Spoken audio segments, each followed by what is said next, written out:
नमस्कार। सर्वप्रथम माँ सरस्वती को नमन करता हूँ और साहित्य समाचार मंच को नमन करता हूँ। मैं माही अश्मीर आपके सम्मुख लेकर आया हूँ मेरी एक रचना जो माँ को समर्पित है। अंधेरे में दरीचे को खोलती होगी, अंधेरे में दरीचे को खोलती होगी। दरीचे मतलब है खिड़की जिससे ज्ञान का प्रकाश हमारे जीवन में आता है। अंधेरे में दरीचे को खोलती होगी, माँ बंद लबों से कुछ बोलती होगी।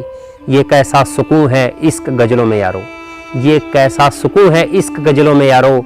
माँ आंगन में मेरा बचपन टटोलती होगी, माँ आंगन में मेरा बचपन टटोलती होगी।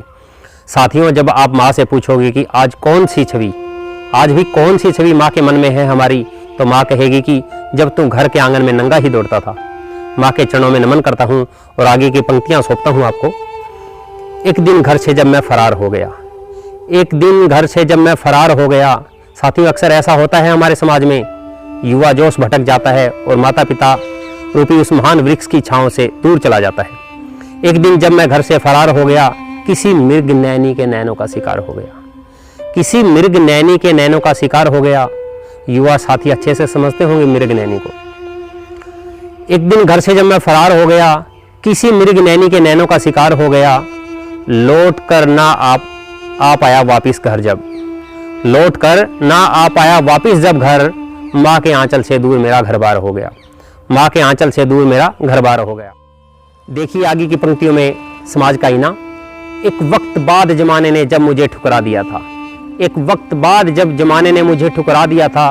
मृग नैनी ने भी अपनी नज़रों से गिरा दिया था, मृग नैनी ने भी अपनी नज़रों से गिरा दिया था। क्या समझे? मृग नैनी ने भी अपनी नज़रों से गिरा दिया था। तब याद आया मुझे माँ का वह चेहरा, तब याद आया मुझे माँ का वह चेहरा, जिसे मैंने जोश जवानी में भुला दिया था, जिसे मैंने जोश जवानी में भुला दिया था। और अंतिम चार पंक्तियों में समेटता हूँ दुनिया के दुख, संघर्ष, जीवन के असली सुख और सब्र को। दुनिया ने मुझे ठोकरें देकर रोना सिखाया, माँ ने मेरे आंसू पोंछकर खड़े होना सिखाया। दुनिया ने मुझे ठोकरें देकर रोना सिखाया, माँ ने मेरे आंसू पोंछकर खड़े होना सिखाया। माँ के चरणों में ही स्वर्ग है जान लो तुम, माँ के चरणों में ही स्वर्ग है जान लो तुम।